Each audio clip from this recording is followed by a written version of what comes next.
দর্শক আসসালামু আলাইকুম, সবাইকে প্রীতি ও শুভেচ্ছা জানাচ্ছি। এই মুহূর্তে লাইভে আমরা এই মুহূর্তে অবস্থান করছি সিলেটের 34 নং ওয়ার্ড কাদিমপাড়ায় অবস্থান করছি। আমরা এই মুহূর্তে দেখতে পাচ্ছি যে এই এলাকাবাসী মিলে মাদকের বিরুদ্ধে একটি কেন 34 নং ওয়ার্ডে আসলে তারা কেন মানববন্ধন করছে, এখানে আসলে কি ধরনের মাদকের বিরুদ্ধে তারা আসলে এরকম মানববন্ধন করে যাচ্ছে, কেনই বা তারা মানববন্ধন করছে সেটা আসলে জানার চেষ্টা করব। এই মুহূর্তে আমরা অবস্থান করছি 34 নং ওয়ার্ডে। আসলে আপনারা 34 নং ওয়ার্ডে মাদকের ব্যবসা চলছে। আমরা মাদক মুক্ত বাংলাদেশ চাই। আমাদের বাচ্চা কাচ্চারা মাদকের সাথে জড়িত হয়ে যাচ্ছে, বাচ্চারাদেরকে মানুষ করতে পারতেছি না। আমরা মাদক মুক্ত বাংলাদেশ চাই। মাদক সন্ত্রাস আপনারা দাঁড়াইছেন বলছেন, আজকে আপনারা দাঁড়াইছে মনে করেন মাদক ব্যবসা আপনারা যাতে বাচ্চা কাচ্চা বালা থাকতো বালা হইতো, তারা দেখিয়ে তখন বাচ্চা তো কিনিয়া খাইতে চাইব আনতে।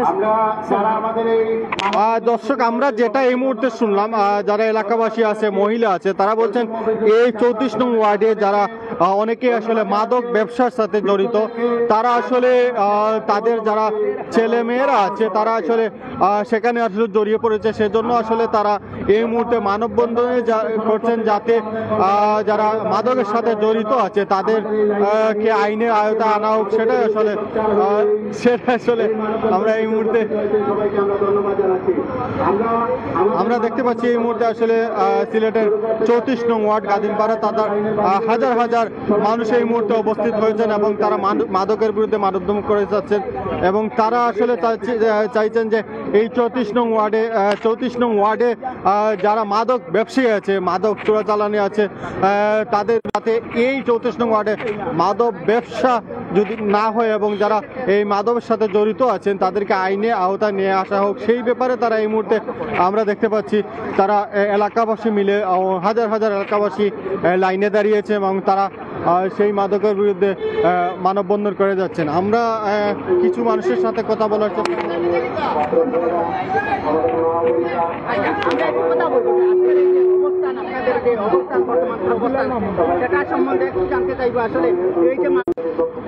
জি, আপনারা জানেন আসলে আমাদের দেশে যে মাদকের চোরাচালান, অবৈধ পাচার, তারপর মাদকের অবশ্য উৎপাদন বাংলাদেশে হয় না, কিন্তু ভৌগোলিকভাবে বাংলাদেশ কিন্তু মাদকের রুট হিসেবে ব্যবহৃত হয়।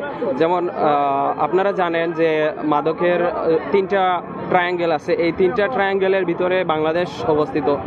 বাংলাদেশের সাথে ভারতের এবং আপনারা জানেন মায়ানমারের দীর্ঘ একটা সীমান্ত আছে। এই সীমান্ত দিয়ে বিভিন্ন ধরনের মাদক পাচার হয় বাংলাদেশ আসলে রুট হিসেবে ব্যবহৃত হয় মেইনলি। কিন্তু আপনারা জানেন যে রাস্তাটা এই রুট হিসেবে ব্যবহৃত হবে সেই রাস্তাতে আসলে আপনারা জানেন যে এখানে এই মাদকের বিস্তারটা বেশি হয়। তো আমরা আসলে সরকার এই ব্যাপারে খুবই, তারপর ছাত্র সমাজ খুবই বিব্রত আসলে এই মাদকের পরিস্থিতিতে। তো আমরা চাই এই দেশটা আসলে মাদক মুক্ত হবে। মাদক একটা অভিশাপ। আপনারা জানেন আমাদের ইসলাম ধর্মীয় মতেও আসলে মাদককে একটা অভিশাপ হিসেবে বর্ণনা করা হয়েছে। আর আল্লাহ তাআলার অভিশাপ আছে, মাদক যারা উৎপাদন করে, মাদক পাচার করে বা মাদকের সাথে সংশ্লিষ্ট যারাই আছে তাদের উপর আল্লাহর অভিশাপ আছে। তো আমরা চাই আসলে আমাদের এই দেশটা মাদক মুক্ত হবে। এই মাদকের বিরুদ্ধে কাজ করে যাচ্ছে, আপনারা জানেন মাদকদ্রব্য অধিদপ্তর, তারপর বিভিন্ন সংস্থা মাদকের বিরুদ্ধে কাজ করে যাচ্ছে। আপনারা জানেন যে আন্তর্জাতিক মাদক নিয়ন্ত্রণ সংস্থার এক সমীক্ষায় দেখা গেছে যে বর্তমানে যুব সমাজের এক বিরাট অংশ আজ মাদকাসক্ত। তো আমাদেরকে এই মাদকাসক্ত যারা আছে তাদের আসলে পুনর্বাসনটা দরকার। তো যারা মাদকাসক্ত আছে তাদের পুনর্বাসনের লক্ষ্যে আপনারা জানেন বিভিন্ন সংস্থা আছে, পুনর্বাসন কেন্দ্র আছে। তো ওইগুলাতে দীর্ঘ যে খরচ আছে তাদের সাথে আলোচনা করে ওটা নিরপেক্ষভাবে ওইটা কমানো যেতে পারে। তাছাড়া আমরা ছাত্র এবং যুব সমাজের পক্ষ থেকে মাদক বিরোধী প্রচারণা চালাতে পারি। তো আমরা যদি প্রত্যেকের স্থান থেকে আমাদের কাজ করে যাই, ইনশাআল্লাহ আমরা আশা করি এই দেশ থেকে মাদক মুক্ত হবে, এই দেশটা একটা সুন্দর, সুখী, সমৃদ্ধশালী বাংলাদেশ হিসেবে গড়ে উঠবে। একটা বিষয়, আপনি কি এলাকাবাসী নাকি? হ্যাঁ, আমি বৈষম্য বিরোধী ছাত্র আন্দোলনের সাথে যুক্ত ছিলাম। আমি বৈষম্য বিরোধী আচ্ছা, আজকে যে এই যে 34 নং ওয়ার্ড যারা মানববন্ধন করছেন মাদকের বিরুদ্ধে, তাদের সম্বন্ধে আপনার কি বলার আছে? জি, এইখানে কিন্তু আপনারা জানেন দীর্ঘদিন ধরে মাদকের চোরাচালান হচ্ছে, মাদকের পাচার, তাছাড়া মাদকের সাথে সংশ্লিষ্ট অনেকেই আছে।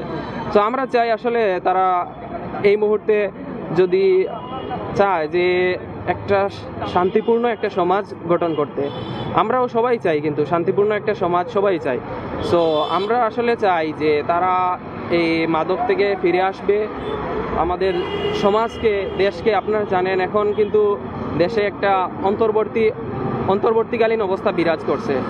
সো এই অবস্থায় আসলে আমাদের নিজেদেরকেই দায়িত্ব নিতে হবে আমাদের দেশকে গড়ার জন্য। তাই আমরা আশা করব যে যারা এর সাথে সংশ্লিষ্ট আছেন, মাদকের সাথে, এই মাদকদ্রব্য যা আছে, যে কোনো কিছু মাদকের সাথে সংশ্লিষ্ট যা কিছুই আছে সব কিছু ত্যাগ করে আমাদের সুন্দর সমাজে ফিরে আসবেন, এটাই আমাদের। আরেকটি বিষয়, আমরা একটু আগে একজন মাকে জিজ্ঞেস করেছিলাম আসলে আপনারা কেন দাঁড়িয়েছেন। উনি বলছেন আসলে এই এলাকাতে অনেকেই মাদক সাথে জড়িত আছেন এবং পাশাপাশি তাদের সন্তান আসলে উনি দাঁড়িয়েছেন, সেই হিসাবে আপনার কি বক্তব্য? আসলে এটা অবশ্যই আমরা চাই যে আমাদের সকল ঘরানার মানুষ এই মাদকের বিরুদ্ধে লড়বে। তো আপনারা জানেন যদি একটা মানুষ মাদকে আক্রান্ত হয় বা মাদক সেবন করে, তখন কিন্তু তার নৈতিক স্খলন, শারীরিক স্খলন হয়। আপনারা জানেন যে মাদকাসক্ত হলে কিন্তু শরীরের বিভিন্ন ধরনের ক্ষতি হয়, ক্যান্সার থেকে সৃষ্টি করে বড় বড় বিভিন্ন ধরনের রোগ আক্রান্ত হয়। সো আসলে তারা নিজেদের সন্তানের জন্যই, পাশাপাশি সমাজের সকল ঘরানার মানুষের জন্যই আসলে এই প্রচারণায় আছে। ধন্যবাদ।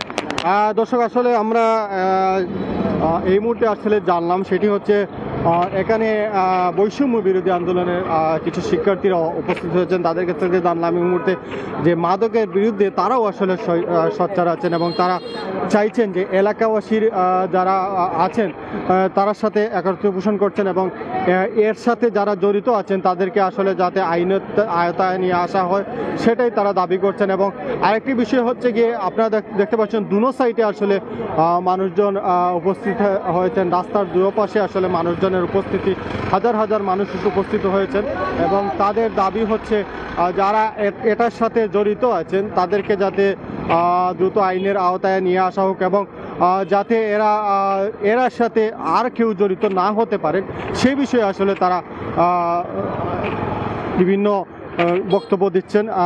আপনার দুজন মাকে জিজ্ঞেস করেছিলাম, তারা বলছেন আসলে তাদের ছেলে মেয়েরা যাতে জড়াতে না পারে সেজন্য এখনই আসলে সেটা সোচ্চার হওয়া দরকার এবং যারা মাদকের সাথে জড়িত আছে তাদেরকে যাতে জড়াতে না পারে সেজন্য তারা আমরা এই মুহূর্তে আসলে দুনো সাইড আসলে আপনাদের রাস্তার দুনো সাইড তারা আসলে এই মুহূর্তে অবস্থান নিচ্ছেন এবং তারা এলাকাবাসী যা 34 নং ওয়ার্ডের এলাকাবাসী সব মিলে আসলে তারা এটার প্রতিবাদ করছেন। আমরা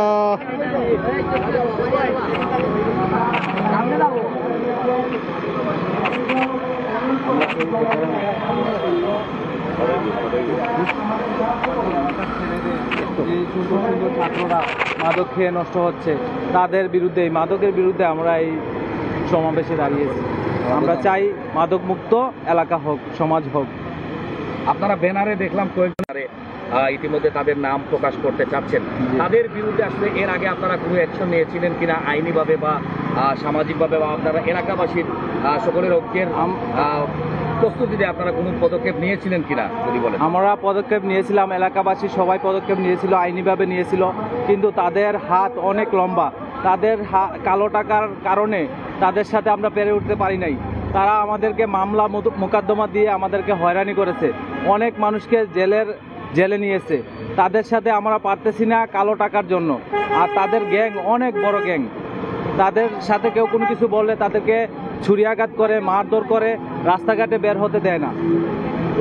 এই পরিস্থিতিতে কেউ ভয়েও কথা বলে না তাদের সাথে। এর আগে প্রশাসনিক কোনো সহযোগিতা পেয়েছিলেন কিনা বা মামলার কোনো পদক্ষেপ? প্রশাসন তো, তারা তো থানা কিনেই ফেলেছে টাকা দিয়ে। প্রশাসন তো তাদের কথাই বলে, প্রশাসনের কাছে গেলে তো তাদের কথাই বলে। প্রশাসন প্রথম অবস্থায় গেলে তারা আমাদেরকে একটা বলে দেয়, তাদের কাছে ফোন দিয়ে বলে দেয় তোমাদের নামে মামলা আসছে। তখন প্রশাসন তাদের পক্ষে, তারা তো টাকা দিয়ে কিনেই ফেলেছে প্রশাসন। আচ্ছা, বর্তমান যে প্রশাসন, বর্তমানে একটি সংস্কারের মধ্য দিয়ে প্রশাসন এসেছে, তাদের কাছে কি বর্তমানে গেছিলেন এবং তাদের কাছে আমরা তো এই মানববন্ধন তাদের কাছে পৌঁছানোর জন্য এই মানববন্ধন করা হয়েছে।